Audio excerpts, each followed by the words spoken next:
Spider-Man Across the Spider-Verse is the latest Spider-Man movie to come out in theaters, and I'm going to give you my thoughts and opinions on it. But please go ahead and give your thoughts and opinions on the film down in the comments below, because I would love to hear all of your opinions, all of your thoughts, all of your theories going into Beyond the Spider-Verse. So let's get into it. So Spider-Man Across the Spider-Verse, the first thing I want to talk about with it is how good of a movie it actually is.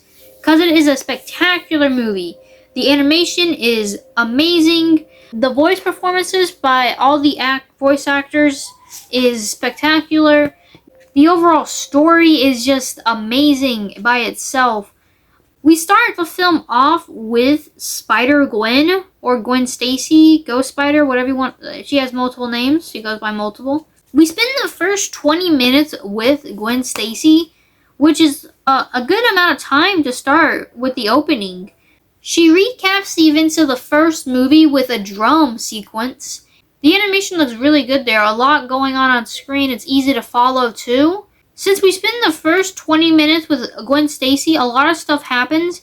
In the beginning of the entire sequence, after she gives her a recap of the last film, she immediately drops out of the band because the band wants her to open up more, which obviously she does not want to do. And then when she goes home to her father, they have a slight view of difference with Spider-Woman. And Gwen, obviously, she knows that Spider-Woman, or Spider-Gwen, or Ghost Spider, she goes by many names, she obviously didn't kill Peter Parker. And we get to see more of Spider-Gwen's origin story, and Gwen Stacy's origin story for being Spider-Woman. It's a lot more than what we got in the first movie, which is so good to see. It would be cool to see a live-action movie for each of these Spider characters, because they all have their, like, Spider comics. It would be cool to see them have their own Spider movies. An alternate dimension Vulture comes crashing through the art museum in Gwen's world, and that's where she meets Jessica Drew and Spider-Man 2099. Both great characters, but that is where she comes face to face with her father, and she reveals her identity as Spider-Woman to him. And that's when he has to choose between being a captain and being a father, and he's about to arrest his daughter. Her reaction is, I feel like, the reaction most people would have if their father was about to arrest them. Then, after quitting her band, and after being betrayed by her father, she feels, she runs away to the multiverse, where I've heard other people say this, and I think it's true, that she's basically running away from all of the problems that she's facing and all of her responsibilities from her own universe, not even caring if she goes back to her universe or not, which I think is totally true. We jump right into Miles being Spider-Man. And he fights a bunch of wacky villain of the weeks that you would never see in a Spider-Man film, that you would think you would never see in a Spider-Man film, but you would see as a side character in, like, a TV show. We get to spend time with Miles and his family, which is, the family dynamic is really cool to see, and it's really normal. It probably happens in the real world that we're in, not just in some fictional world. Because the drama with his family is very real, and it's very nice, because they put a lot of time into him being with his family, which I really appreciate. And a lot of people also appreciate it before they just jump into the Spider-Verse. Because, first hour is spent with Miles, except for the first 20 minutes. So technically Miles gets 40 minutes with him and his family. And he gets a little bit of time before Gwen even shows up and starts hanging out with Miles. It's really cool to see. And we get to see that Miles wants to join the Spider Society that Gwen has joined and is telling Miles about, so he can get to see his friends, like Peter, Gwen, Spider-Noir, Spider-Ham, Penny Parker from the last movie, and get to meet some other Spider people and talk to them about being Spider-Man, because he really can't talk to anybody about that except Genki, who doesn't want to listen because he doesn't want to be the guy in the chair, While we're hanging out with Miles, we get to meet the Spot. And the Spot is a really cool villain, wanting to take revenge on Miles for turning him into this freak, an abomination that he would call himself. Because the origin for the Spot is that back in the first movie, Miles gets bit by a spider. It's because the Spot was a doctor that pulled the spider in from another universe, Earth 42, that bit Miles, giving Miles his power. And at the very end of the film, when Miles is blowing up the collider, the Spot gets his powers. His skin turns all white with spots on it. His family, like, rejects him, which is actually really harsh if you think about it, because any family rejecting you is harsh, actually, so you don't really have to think about it that much. So obviously the Spot wants his revenge on Miles Morales, and he thinks that since they created each other in a way, that they are nemesises. Am I saying that right? And Miles just thinks that the Spot is a villain of the week, which, you know, back in the 90s cartoon, he was a villain of the week, and that was pretty much the only time we ever saw him in animated form. I mean, we never even seen him in live-action form, which, then again, we haven't seen a lot of Spider-Man villains in live-action form, main and side villains, so that's not saying much. But obviously the Spot takes offense to that since, you know, Miles turned him into a freak, and he turned Miles into a hero. And so after all of that, he figures out his Spots can take him to other universes, and that's when we get a bunch of cameos like Mrs. Chang, or I think it's Mr. Chang actually, from the Venom movies.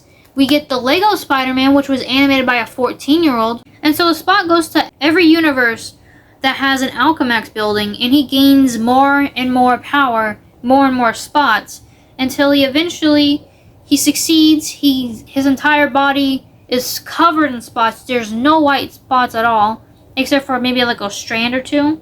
He goes home to destroy everything Miles holds dear, make Miles suffer the way he suffered, in a way.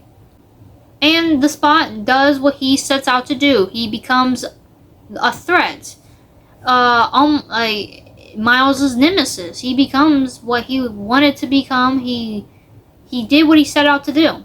And so now I want to get into the standout Spider people, starting with Spider-Punk, Hobie Brown. From what I've heard from other people, Spider-Punk, Hobie Brown, is just like his comic book counterpart. He's a very fight the government, stand for the people kind of person, which I've heard is also from the comics. So it's seen in the movie he's actually really funny. You think he's gonna be annoying with all the stuff he's saying and all, but he's actually very funny and actually very cool, helping Miles throughout the first part of the Spider-Verse portion of the movie, constantly telling Miles to be his own spider person apart from the Spider Society, and, you know, to stand on his own, and eventually helps him against Miguel O'Hara later in the film when Miguel has him trapped.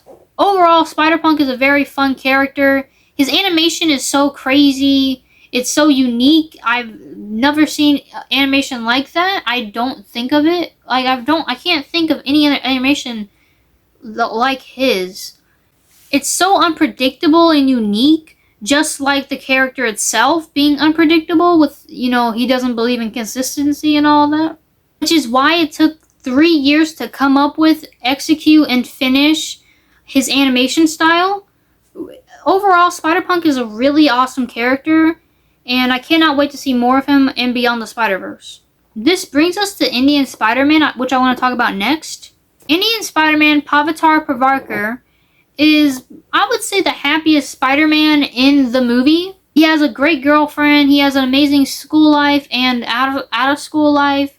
He's naturally muscular, his hair is amazing and all natural. He has a loving grandma, or that might be his aunt, you know, maybe.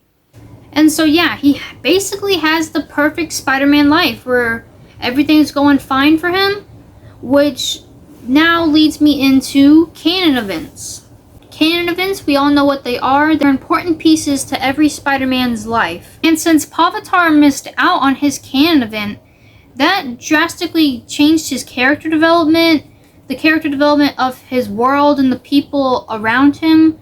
Like his girlfriend, her father would have been dead, which would have changed her for better or for worse. Like we saw with the Sam Raimi films, she might see Spider-Man as responsible for her father's death, making so that Pavatar would never be able to reveal his identity to her. So since Miles saved his captain from dying, which is a part of every Spider-Man story, Pavatar and the characters around him and his entire world's everything was changed because of that. And now his world is unraveling. It's unclear if it's from the spot that's starting to unravel his world, or from the canon event being changed or not happening. It's unclear on why his world is unraveling and destroying itself. And now, Spider-Man 2099. Now, the first thing I remember about Spider-Man 2099 before the movie came out was that he was supposed to be like a secondary villain. He was shown as the villain in all the trailers, and everyone talked about him being the secondary villain. And my first reaction and thought was, why would you make Spider-Man 2099 a villain? Because he looked like a hero at the end of the film, and he's the secondary villain, but he's also a hero. Because he's doing what he thinks is right.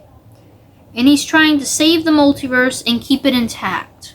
Even though these canon events, that some of them are really, really bad, they have to be kept intact because he thinks he knows what happens when the canon events get disrupted. Because his origin is that he found another world where a version of himself was killed who had a family. So he replaced that version of himself. Since he was supposed to be dead in that universe, the world started to collapse and it was destroyed. So that's why he thinks that the canon events need to be intact. But it's also to note that since he did reference the MCU at the beginning of the film, that it could just be the case that it was an incursion, whereas since he was in that universe for a long time, his new world and his old world collided, destroying the new world that he inhabited, since his different version of himself was killed. I hope I'm making sense here.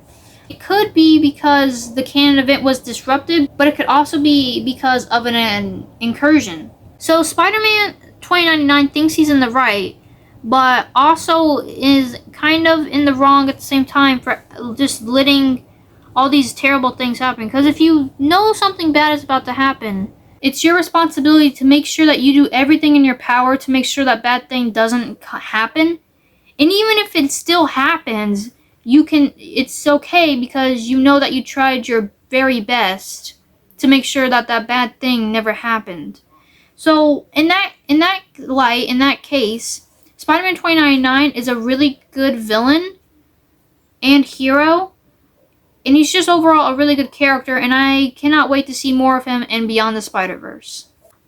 Jessica Drew and Peter B. Parker are also really good characters in the film. I like how they let Peter grow up instead of just keeping him as, obviously he was grown up in the first film, but this time they gave him a child to go with it. And it's nice to see in this film and in the last film they let Peter Parker grow up and be the adult. And Jessica Drew is not really a lot I can talk about her because she not really that much of a standout to me. She was mostly just the partner of Miguel O'Hara. So overall, the film is really, really good. All the characters are solid. The music is so good. The animation's good. The cameos are. There's actually a lot of cameos in the film. A bunch of live action cameos like Andrew Garfield Spider-Man, Tobey Maguire Spider-Man, David Glover's Prowler, who is rumored to be the MCU Prowler. There's also 2 video game Spider-Man, the Insomniac PS4 Spider-Man and the TASM video game Spider-Man. You got Lego Spider-Man, which was animated by a 14-year-old, Peter Parked car, that's the horse Spider-Man, the cowboy Spider-Man. You got the disabled Spider-Man. There's a lot of cameos in here from the comics, video games, movies. No Tom Holland Spider-Man, so that made a lot of people speculate that he might be in the next film because they had both Andrew and Tobey cameo, but not Tom Holland. So that made people speculate that Tom Holland might cameo in the next film. Maybe. That'd be cool to see. And at the end of the film, we end on this really good cliffhanger where Miles is face to face with another version of himself. You know, since he was bitten by the Earth 42 spider, when he scans his DNA to go home, it sends him to Earth 42. And that's a world where his father is dead, but his Uncle Aaron is alive. And instead of Uncle Aaron being the Prowler and Miles being Spider-Man, Miles is now the Prowler himself. In the next film, there are two things that might happen.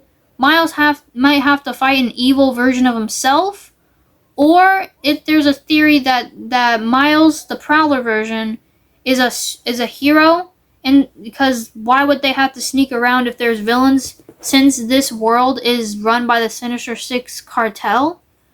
Both are very valid, and both I would love to see happen, because they're both really good and interesting topics. Gwen gets to form her own band by the end of this with both new and old faces. We get to see Spider-Man Noir, Spider-Punk, Spider-Man India, Spider-Ham, Penny Parker, and Peter B. Parker and his child Mayday Parker. So all that, I am really excited to see how all this ends up playing out in Beyond the Spider-Verse. And with all that being said, I would like to hear your theories down below in the comments, along with what you thought about this film down below in the comments. And was it as good as the first, or even better as the first? And I hope you enjoyed this video and my thoughts and opinions. And if you want to see more, click that video right there. I'm sure you'll get just as much enjoyment as you did from this video. If not,